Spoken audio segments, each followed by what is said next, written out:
আল্লাহর ওলি বয়ান করে 200 হাত দূরে বৈশা যুবক চিল্লে কাঁদে, আল্লাহ মাফ করিয়া দাও। ও আল্লাহ, জীবনে গুনাহ করে করে জীবনটারে নষ্ট করে ফেলেছি। এই জীবনে আমার হাতের দিকে তাকাইলে দেখি আমার হাত না পাক, আমার চোখ না পাক, আমার কান না পাক, আমার অন্তর না পাক, জবান না পাক। চিল্লায় কাঁদতেছে, মালিক আমি চিন্তা করে দেখলাম আমার চরিত্রের কারণে আমার মা মনে মনে আমারে খারাপ জানে, বাবাও খারাপ জানে, আমার কপাল এত খারাপ। আজ আমার চরিত্রের কারণে আমার ওস্তাদ শিক্ষকের আমাকে ভালো জানে না, আমি কারো সাথে একটু ভালো ব্যবহার করতে পারি না, সবার সাথে ঝগড়া লাগাই দিই। আমার ব্যবহারে আলেমরাও কষ্ট পায়, ইমাম সাহেবরাও কষ্ট পায়, আমার বন্ধু বান্ধবেরাও কষ্ট পায়। এই কি আমার অভিশপ্ত জীবন? ও মালিক, এই প্যান্ডেলে আজ তুমি নিয়ে আসছো, গুনাহ নিয়ে বাড়ি যেতে চাই না। ওরে আল্লাহ, হেদায়াত দিলে দেখবি যুবকের চোখে পানি বের হয়ে গেছে, কেউ ধরে রাখতে পারবে না। বেতের বাড়ি দিয়ে যারে কান্না বের করা যায় না, আর কোরআনের বাগানে বসলে অজর দ্বারায় কান্না করে, এটা মাওলার মোহাব্বত, এর নাম হলো কপাল। কিছু কপাল পোড়া আছে, একজনে কাইন্দা শেষ, আল্লাহ মাফ করো। আর কত বড় বেঈমান পাশে বইয়া হাসে আর কয় দেখ কেমনে কান্না করে, লজ্জা নাই। অন্ধকার কবরে গেলে দুই পার্শ্বের মাটির চাপ, জাহান্নামের আগুনের গরম, হাসরের ময়দানে সূর্যটা মাথার উপরে চলে আসবে। ওই সূর্যের গরমে মাথার মগজগুলো টাস টাস করে ফেটে যাবে। নবীরা পর্যন্ত যাদের কোনো গুনাহ নাই, শুধু কান্নার আওয়াজ। উম্মতেরে ভুলিয়া কাঁদবেন, আল্লাহ আমারে বাঁচাও। আম্মা জান আয়েশাও কাঁদেন, ও নবী তখন আপনার কি উপায় হবে? মায়ার নবী বলেন, আমি আল্লাহর আদালতে মাকামে মাহমুদে সিজদায় পড়ে কাঁদবো। সব নবীরা কাঁদবেন, আল্লাহ আমাকে বাঁচাও। আমি আখিরি নবী একবারও বলবো না আল্লাহ আমাকে বাঁচাও।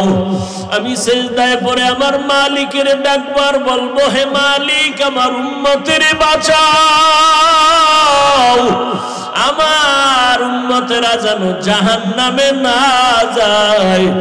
আল্লাহ বলবেন, নবী আপনি কাঁদবেন না, মাথা উঁচা করেন, আপনার উম্মত গুলো বাছাই করে করে জান্নাতের দিকে নিয়ে যান। আম্মা জানকে নবী বলেন, ও আয়েশা আল্লাহর অর্ডার পাই আমি উম্মত গুলো বাছাই করে করে জান্নাতের দিকে নিয়ে যাব।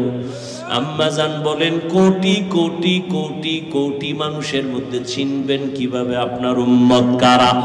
নূহ নবীর উম্মত, ইব্রাহিম নবীর উম্মত, ঈসা নবীর উম্মত, মুসা নবীর উম্মতেরাও থাকবে। মায়ার নবী বলেন, ও আয়েশা আমার উম্মত যারা 5 বেলার ওযু বানাইয়া নামাজ আদায় করেছে, তাদের ওযুর জায়গাগুলো নূরের আলোতে চমকাইতে থাকবে।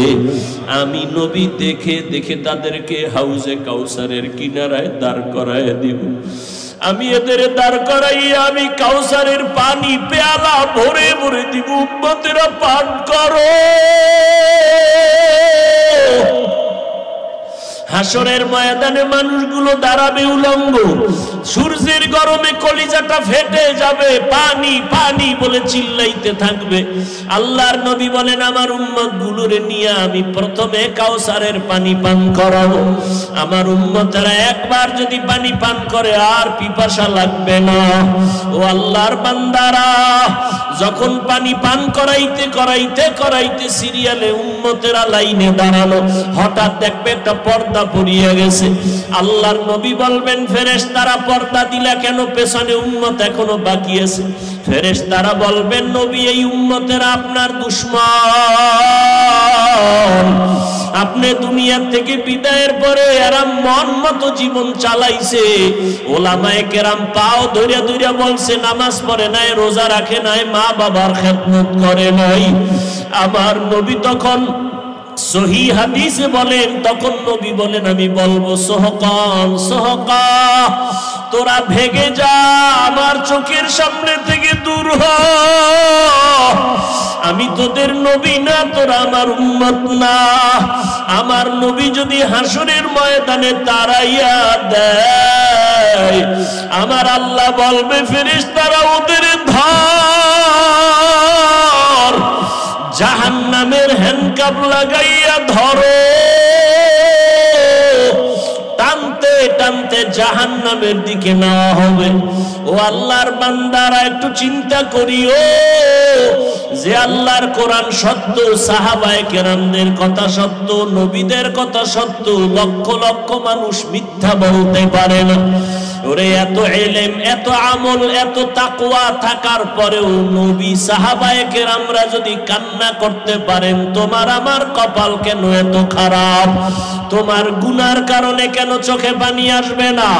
মা বাবার সামনে সন্তান অন্যায় করিয়া শাস্তির ভয়ে যদি কান্না করতে পারে, শিক্ষকের সামনে ছাত্র অন্যায় করে যদি শাস্তির ভয়ে কান্না করতে পারে, ওরে আমার মাওলার আযাবের ভয় কি কম?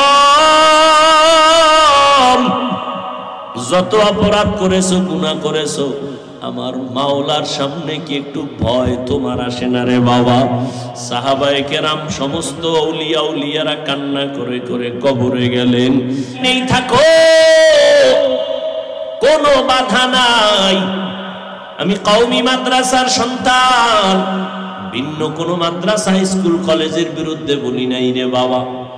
আমি তাবলীগের লাইনের সন্তান, ভিন্ন যারা তাবলীগ পছন্দ করে না তাদের বিরুদ্ধে বলি নাই। বিরুদ্ধে তো বলি নাই, আবার বাধ্য করিয়াও বলি নাই যে তাবলীগ করতেই হবে, না হয় জাহান্নামে যাবে।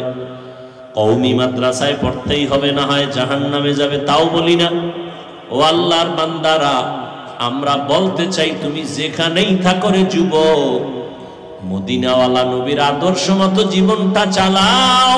পাঁচ বেলার নামাজ পড়ো, মা বাবার দোয়া নিয়ে চলো, উলামায়ে কেরামের পরামর্শ নিয়ে নবীর তরিকায় চলো। এরে যুবক আল্লাহর গোলাম, তোমার মতো যুবক তাকায়া দেখো, জীবনে মাদ্রাসায় পড়ে না, স্কুল কলেজে পড়িয়াও পাঁচ বেলার নামাজ পড়ে। মিথ্যা বলবা না, সত্যটার সাক্ষী দাও আছে না নাই? তোমাকে আল্লাহ বিবেক দান করেছেন, জিজ্ঞাসা করো বিবেকটাকে, তুমি কেন পারো না রে বাবা? তোমার মতো যুবক আজ র্যাব আর্মি পুলিশ বিডিআর এর চাকরি করে, নামাজ ছাড়ে না, রাস্তায় গাড়ি চালায়, নামাজ বাদ দেয় না, তুমি কেন পারো না? নদীর মধ্যে মাছ ধরে, নামাজ ছাড়ে না, তুমি কেন পারো না? ব্যবসা করে, চাকরি করে, অভাব নাই, তুমি কেন পারো না? ওসিডিসি এসপিআইজি ওকিল ব্যারিস্টার, পাঁচ বেলার নামাজ পড়নেওয়ালার অভাব নাই, তুমি কেন পারো না? বলো, তুমি মনে মনে কি ভাবছো কোরআন শরীফ মিথ্যা?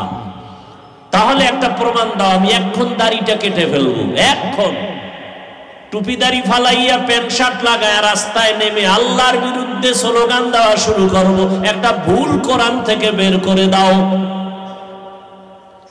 তুমি কেন ১৫০০ বছর পর্যন্ত কত মহাপণ্ডিতেরা অপচেষ্টা করেছিল, আজও পর্যন্ত একটা ভুল বের করতে পারে নাই, বরং তারা মাথা নত করে মুসলমান হয়েছে। ও যুবক, তুমি আল্লাহর দিকে তাকায় বলো, কোরআন সত্য নাকি মিথ্যা? যুবকেরা বল, কত পার্সেন্ট সত্য?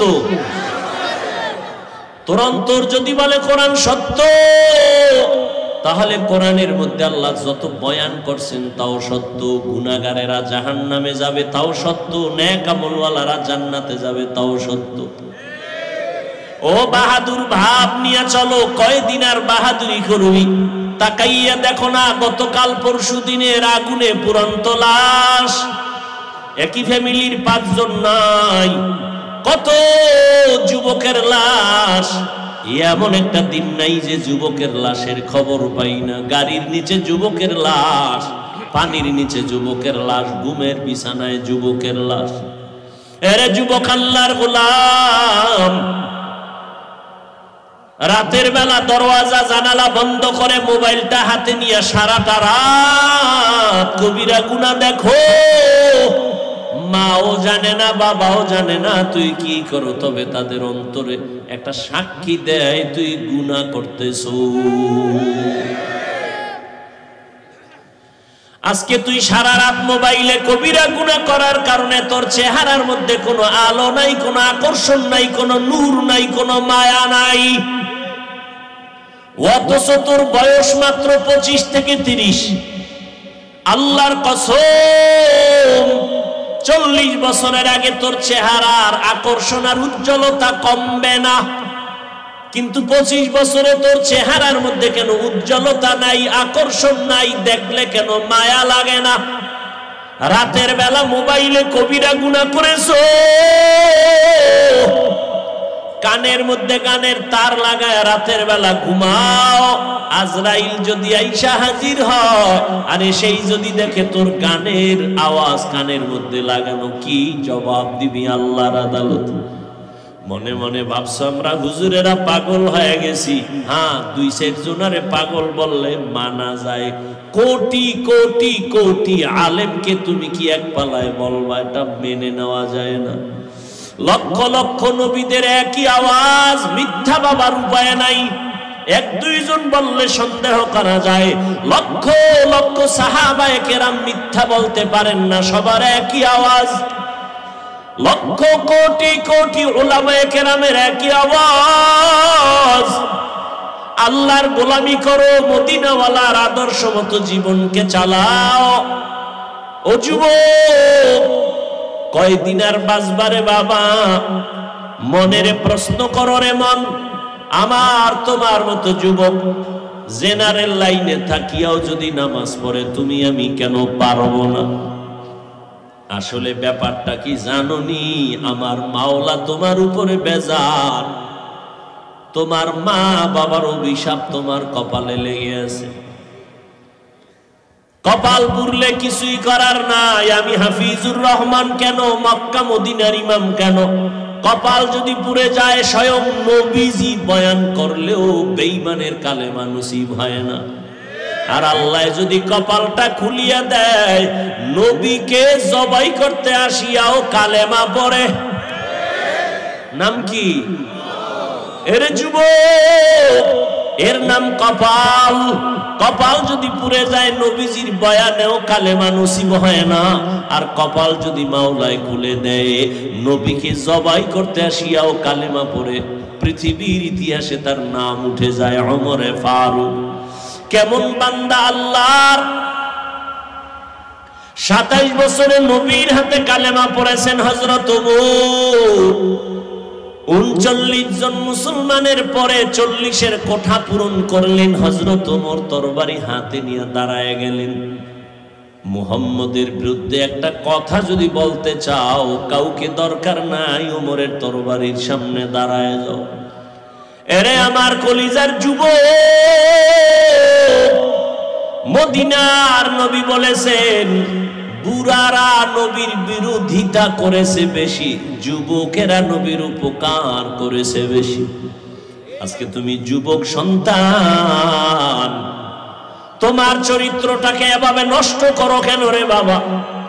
আমি কিন্তু একটু আগেও বলছি, তোমাকে কিন্তু আমি বাধ্য করতে আসি নাই যে হুজুর হতেই হবে, না হয় জাহান্নামে যাবা। তুমি একজন ডাক্তার হও, কলিজা দিয়া দোয়া করি। তুমি একজন প্রফেসর হও, দোয়া করি। তবে তুমি গ্রাম্য ডাক্তার হইও না। তুমি এমন সাহস নিয়া ডাক্তারি পড়ো, ডাক্তার হও, যেন তোমার সাহস তোমাকে গোটা দুনিয়াতে পরিচিত ঘটায় দেয়। মানুষ মাথায় নিয়ে তোমার সুনাম বলবে।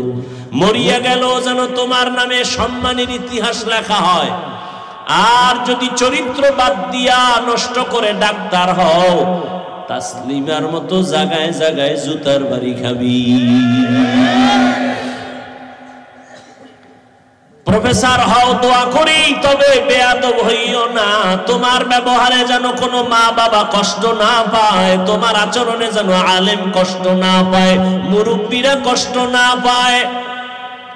ডাক্তার যদি হতে হয় তো আন্তর্জাতিক মানের ডাক্তার হও। ইঞ্জিনিয়ার যদি হতে চাও জাতীয় বা ইন্টারন্যাশনাল, তুমি একজন ইঞ্জিনিয়ার হও, মানুষ তোমাকে চিনবে, দোয়া করবে। আর জীবনে যদি সুন্দর সম্মানের জিন্দেগি চাও, দুইটা তোমার পুঁজি লাগবে। খোদার কসম করে বলি, এই দুই পুঁজি যদি না থাকে, জীবনে কোনোদিন সম্মানের চেয়ার পাইবা না।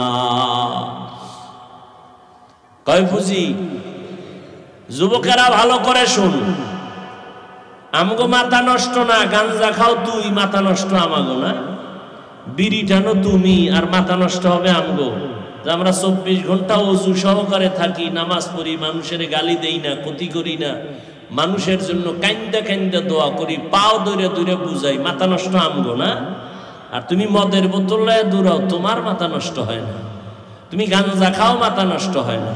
তুমি মোবাইলে গুনাহের কাজ করো, তাতে মাথা নষ্ট হয় না। সব মাথা নষ্ট হুজুরদের। আল্লাহ হেদায়েত দান করুন। দুই পুঁজি লাগবে যদি সম্মানের জিন্দেগি চাও। সম্মান দেয় কে? কেন সরকার দেয় না? সার্টিফিকেট দেয় না? সার্টিফিকেট যদি শিক্ষার বাহাদুরি যদি সম্মানের চেয়ার দিত, তাহলে আমাকে হুজুরকে কত আগে লাথি মেরে ফালাইয়া দিত। সম্মানের চাবি আল্লাহর হাতে, আল্লাহ কুদরতি ভাবে রেখেছেন, কারো হাতে দেন নাই। রিজিকের চাবি আল্লাহ কুদরতের হাতে রেখেছেন, কাউকে দেন নাই। এই কারণে তুমি যাকে মনে করে সম্মানের পাত্র না, আল্লাহ তারে সম্মানিত বানায় দেয়। কে জানতো ওর বাবাকে, ওর মাকে আল্লাহ সম্মানের জায়গায় বসায় দিয়েছেন ইমামের মুসাল্লা। এমপি সাহেব পেছনে দাঁড়াইলেও তার কমানে রুকু দিতে হবে, সেজদা দিতে হবে, বাধা দেওয়ার কোনো উপায় নাই। ও যদি গরিবের সন্তান হয়, তার কমান মেনে নামাজ পড়তে হবে। এটা সম্মান না? এটা সম্মান। কে দিছেন?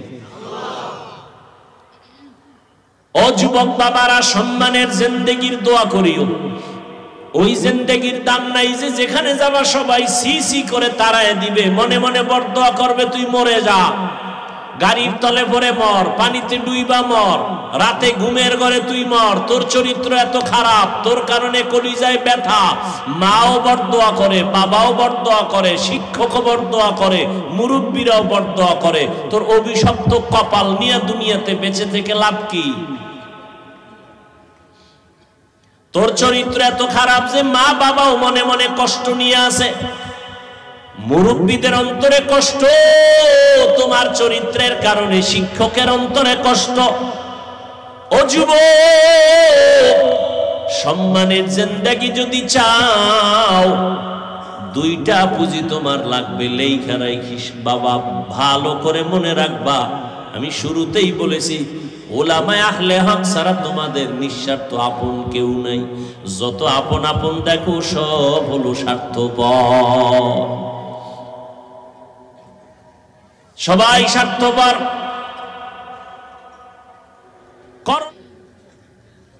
আপনার চরিত্র খুব ভালো, কিন্তু আপনি চরম অসুস্থ, টিকবেন কোথাও চাকরিতে? কথা বলেন না কেন? টিকবেন কোন শিক্ষা প্রতিষ্ঠানে? কোথাও আপনার সম্মান পাবেন না। সুস্থতা, অসুস্থ হইয়া যদি ঘরের বিছানায় পড়ে থাকেন, তাহলে আপনাকে আপনজনেরাও মনে মনে ঘৃণা করবে, কেউ আপনাকে অন্তর থেকে ভালো জানবে না। ও আল্লাহর বান্দারা, এজন্য এক নাম্বার শারীরিক সুস্থতা আপনার লাগবেই, দ্বিতীয় লাগবে সুন্দর চরিত্র। এই দুই পুঁজি যদি আপনার না থাকে, কোনোদিন সম্মানের জায়গা আপনি খুঁজে পাবেন না। এক নাম্বার পুঁজির নাম সুস্থতা, দ্বিতীয় পুঁজির নাম হলো সুন্দর চরিত্র। চরিত্র ভালো আছে, অসুস্থ কোনো কাজে আসবে না। আবার আপনি সুস্থ, পুরাটাই সুস্থ, কিন্তু চরিত্র ভালো না, কেউ আপনাকে সম্মান দিবে না। আর এই সুস্থতা আর চরিত্র দুটোটাই ধ্বংস করলো মোবাইল।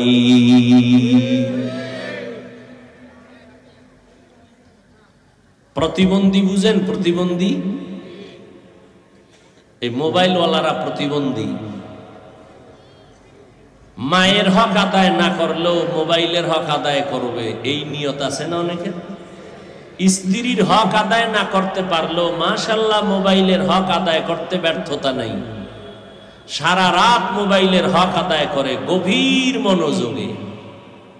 স্ত্রীর হক বাদ, সন্তানের হক বাদ, মা বাবার হক বাদ, মোবাইলের হক আদায় করতেই হবে। নিরিবিল পরিবেশ, দরজা জানালা বন্ধ, একাগ্র চিত্তে অধীর আগ্রহে মোবাইলের হক আদায় করে। এই রকম অধীর আগ্রহে একাগ্র চিত্তে মা বাবার হক, সন্তানের হক, স্ত্রীর হক আদায় করলে বিনা হিসাবে জান্নাত। মোবাইলের হক আদায় করতে গিয়া জান্নাত কি বলেন না কেন, বরং মরার আগে মরণ।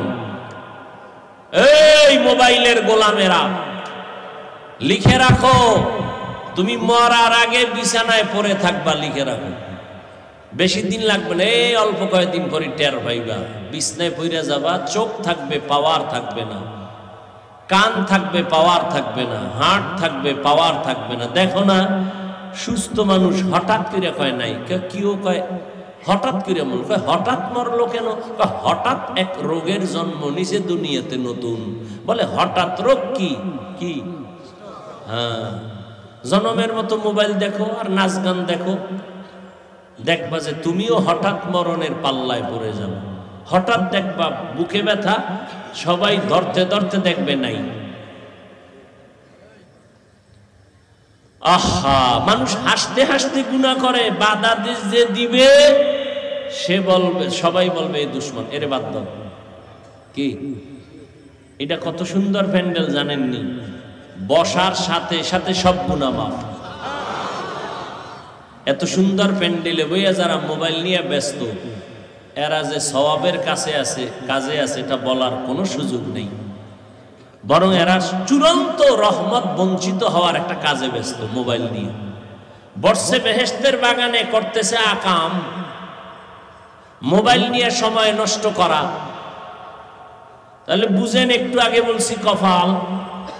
বাড়ির থেকে আসছে ওয়াজে যাই, কিন্তু প্যান্ডেলে বৈশাও সে ওয়াজ শোনার কপাল নাই, সে অন্য মনোযোগে মোবাইল নিয়ে ব্যস্ত। ছবিটা সুন্দর উঠলো নি, রেকর্ড ভালো হলো নি, ছবি তোলা হারাম হারাম হারাম, 1000 কোটি বার হারাম। সরকারের অর্ডার ছাড়া, মদিনার নিয়ম ছাড়া ছবি তোলা হারাম, কবিরা গুনাহ, কবিরা গুনাহ। হাদিসে পাকে নবী বলেন কিয়ামতের দিন সবথেকে বেশি আযাব হবে যারা অনর্থক ছবি তুলছে তাদের। মানে মাস্তানি, কত বড় মাস্তান হইছেন আপনি, নমরুদ ফেরাউনের থেকে বড়। তা আল্লাহ এটিরে সাইজ করছে, আপনার হিসাব নাই। খোদায় টাইনা নিয়ে আসছে প্যান্ডেলের মধ্যে, কিন্তু কপাল খারাপ, বয়ান শোনার কপাল হলো না। কলবটারে ফিরাই দিলেন মোবাইলের দিকে। আর মোনাজাতের পরে জিনেরা যদি মোবাইলটা নিয়েই যায়, নিশ্চিত মোবাইল নিবেই জিনেরা। এই যারা মোবাইল হাতে ধরছো, তবু মোবাইল নিয়ে যাবি, টের পাবি মোনাজাতের পরে, বুঝবি কত ধানে কত চাল। তাহলে তুই যে সময় নষ্ট করলি, তোর আমও গেল, সালাও গেল, তুই কপাল ভরা হইয়া খালি হাতে বাড়ি যাবি। আর কি পারবি? এই তোর কপাল। কপালের উপরে জুতা দিয়ে বাইরে বিজে, আমার কপালটা তো খারাপ কেন? একটা বেহেশতের বাগানে আইসাও আমি কিছু শিখতে পারলাম না, একটু মোনাজাতে কানতে পারলাম না, আমার উপরে কার অভিশাপ লাগছে?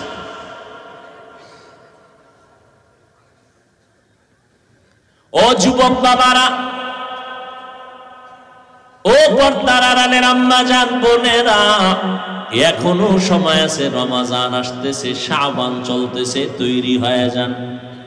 জীবনে অপরাধ কম করি নাই, আল্লাহ তওবার দরজা খুলে ডাকতেছে, না আয়, আমি তোর জীবনের গুনাহ মাফ করে দেব।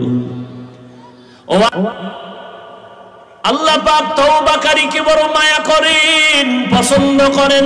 কত বড় বড় বেঈমানকেও আল্লাহ মাফ করে দিয়েছেন। এরে আল্লাহর বান্দা, এখনো সময় আছে, তওবার নিয়ত করে নাও। ও যুবক, আজকে মনে চাইলে তো আমিও তোমার মতো প্যান্ট শার্ট টাই লাগায় রাস্তায় ঘুরতে পারি, কেউ আমারে বাধা দিবে না। এই টুপি মাথায় দিলে মাথাটা গরম লাগে, তোমার থেকে কম বুঝি না রে বাবা। দাড়ির কারণে যৌবনের ভাব চলে যায়, তোমার থেকে কম বুঝি না। লম্বা জামাটা পরার কারণে শরীরটা গরম লাগে, আটকা লাগে, কম বুঝি না। এরপরেও কেন নামাজ ছাড়ি না, পর্দা করি, হালাল খাই। এই টুপি দাড়ির কারণে, মদিনাওয়ালার আদর্শের কারণে আমাদের কত উলামায়ে কেরাম ফাঁসির মঞ্চে ঝুলছে, কত কষ্ট নিয়ে জমিন থেকে বিদায় হয়েছে। স্বয়ং আমার নবীর উপরে কত হামলা, যেই নবীর শরীর মোবারকে মশা মাছি পড়া হারাম, ওই নবীর শরীরের মধ্যে বেঈমানের বাচ্চাগুলো পাথর মারে, বৃষ্টির মতো রক্ত পড়ে গেছে। আমার মায়ার নবী এত কষ্ট করেছেন, সাহাবায়ে কেরাম জীবনটা বিসর্জন দিয়েছেন, জানার পরেও কেন এই লাইনটা ছাড়ি না। একটু আগেও বলেছি, এর একমাত্র কারণ আল্লাহর কোরআন সত্য। গুনাহ নিয়ে কবরে গেলে আযাব হবে, হাসরে আযাব হবে, কথাটাও সত্য, মিথ্যার কোনো অবকাশ নেই। লক্ষ লক্ষ নবীরা মিথ্যা বলেন নাই, লক্ষ লক্ষ সাহাবায়ে কেরাম মিথ্যা বলেন নাই, কোটি কোটি উলামায়ে আহলে হকরা মিথ্যা কথা বলেন নাই। ও আল্লাহর বান্দারা, আমার নবীও দরজার মধ্যে বসে বসে আম্মা জান আয়েশার হুজরায় কান্না করেন, হাসরের ময়দানে কি উপায় হবে। নবী যদি কান্না করতে পারেন, আপনার কপাল এত খারাপ কেন, আপনার চোখে কেন পানি নাই? জান্নাতের টিকিট পাইছেন 10 জন সাহাবা।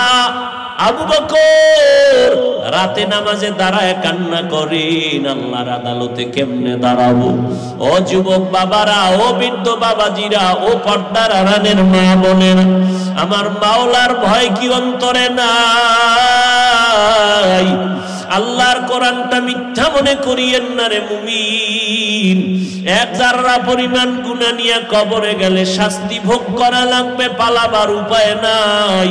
হাসরের ময়দানে সূর্যের গরম সহ্য করা যাবে না রে বাবা। বিজ্ঞানীরা বলে জমিন থেকে 9,30,00,000 মাইল উপরে সূর্য, দিনের বেলা ছিল, রাতের বেলা নাই। এরপরে তো কেন গরম লাগে? ফ্যানের বাতাস সারা রাতে ঘুম আসে না, মশারি না টানাইলে ঘুম হয় না। মশা, একটা মশার কামড় সইতে পারি না রে বাবা।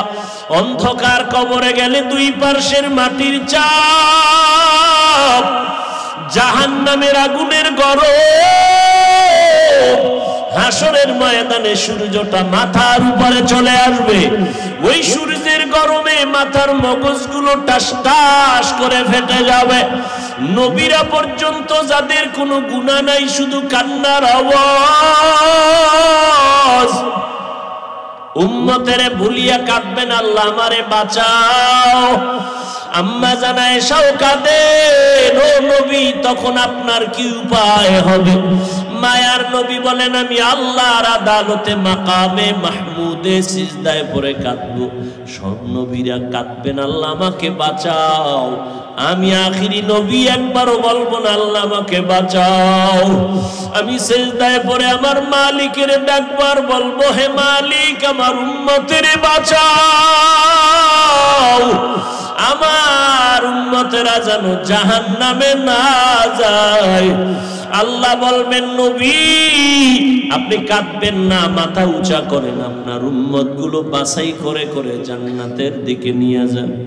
আম্মা জানকে নবী বলেন, ও আয়েশা, আল্লাহর অর্ডার পাই আমি উম্মত গুলো বাছাই করে করে জান্নাতের দিকে নিয়ে যাব। আম্মা জান বলেন, কোটি কোটি কোটি কোটি মানুষের মধ্যে চিনবেন কিভাবে আপনার উম্মত কারা?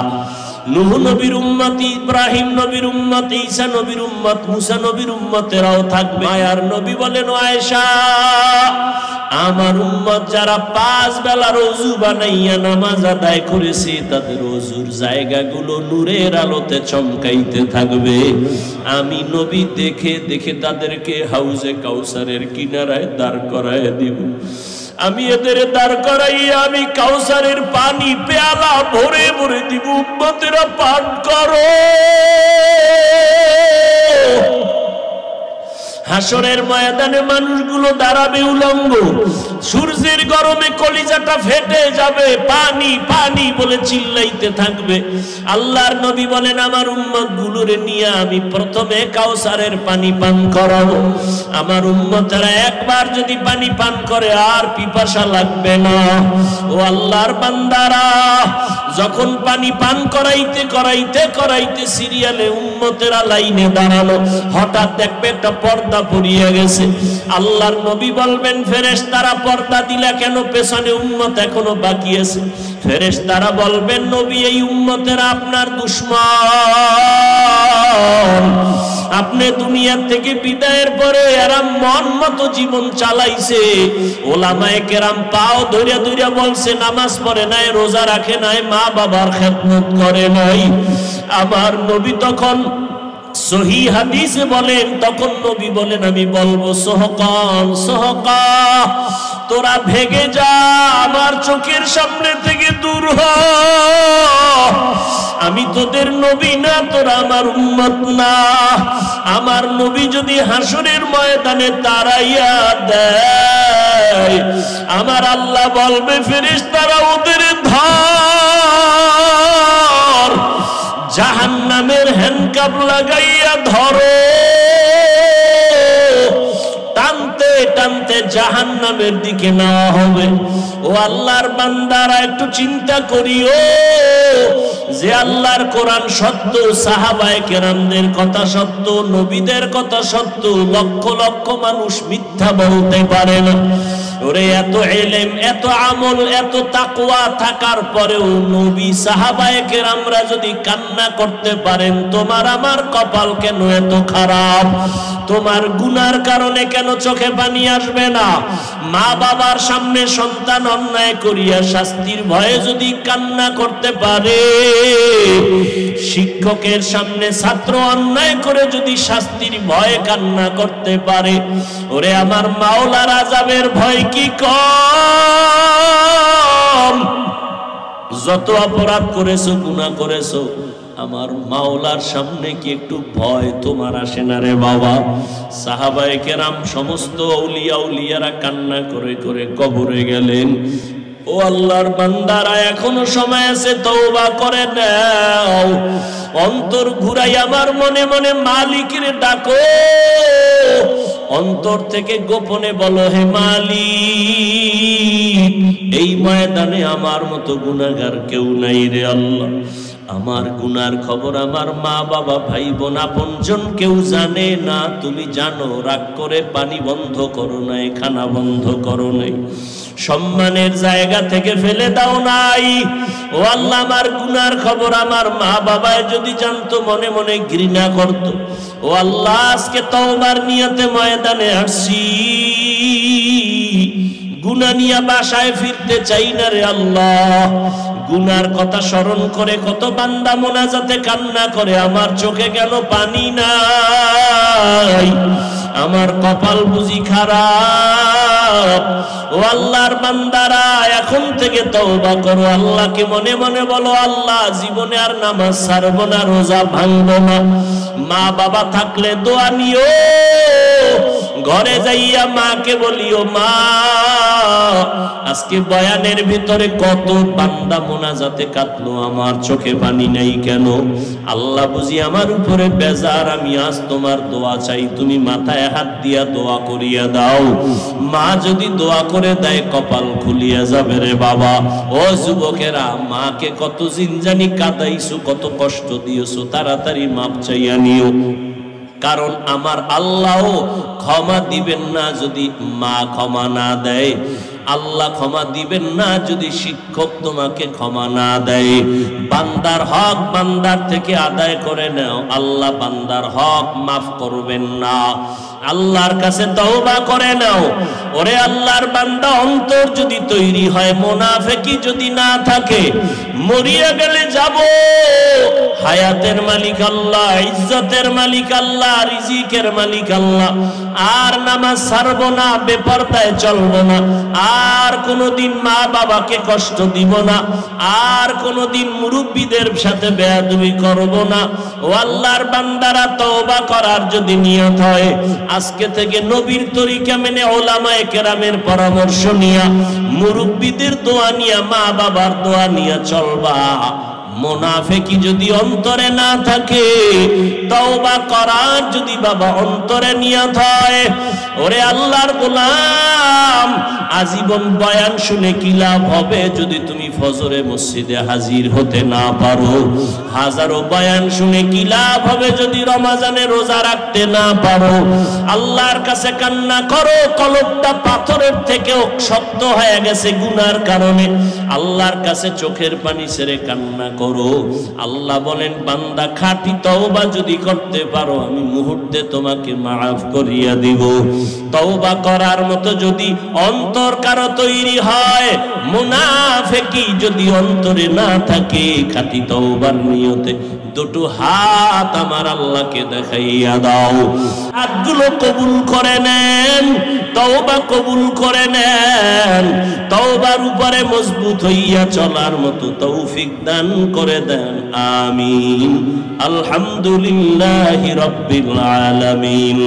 والصلاة والسلام على سيد الأنبياء والمرسلين وعلى آله وأصحابه أجمعين يا أرحم الراحمين يا أرحم الراحمين يا أرحم الراحمين رب ارحمهما كما ربياني صغيرا اللهم إنك عفو كريم تحب العفو فاعف عنا اللهم إنا نسألك رضاك والجنة ونعوذ بك من سخطك والنار উদয়ার মালিক গুনার বোঝা নিয়ে আপনার দরজায় হাজির। কত উলামায়ে কেরাম, কত মুরব্বী, কত হাজী সাহেব, কত ব্যবসায়ী, কত চাকুরীজীবী, পর্দার আড়ালে কত মা বোনেরা, কত যুবক, কত ছাত্র ভাই গুনার বোঝা নিয়ে হাত তুলেছি। মেহেরবানি করে আমাদের জীবনের সব গুনাহগুলো মাফ করে দেন আল্লাহ। আয় আল্লাহ, মাহফিল কবুল করে নেন, আয়োজনকারী সহযোগিতাকারীদের কবুল করে নেন। আয় আল্লাহ, প্রশাসনিক ভাবে যারা কাজ করেছে কবুল করে নেন আল্লাহ। সারা দুনিয়াবাসীকে মাফ করে দেন। আয় আল্লাহ, ফিলিস্তিনের মুসলমানদের উপরে রহমত দান করেন, ইসরায়েলের জালেমদের জুলুম থেকে হেফাজত করেন, প্রবাসে যারা আছে হেফাজত করেন, বাংলাদেশ শান্তির দেশ বানায় দেন। আয় আল্লাহ, দেশের জন্য, দিনের জন্য যারা জীবন দিল তাদের মাফ করে দেন। প্রশাসনিক ভাবে যারা কাজ করে, জনপ্রতিনিধির দায়িত্বে যারা দিনের খাদেম বানায় দেন, পরস্পরে মোহাব্বত বাড়ায় দেন।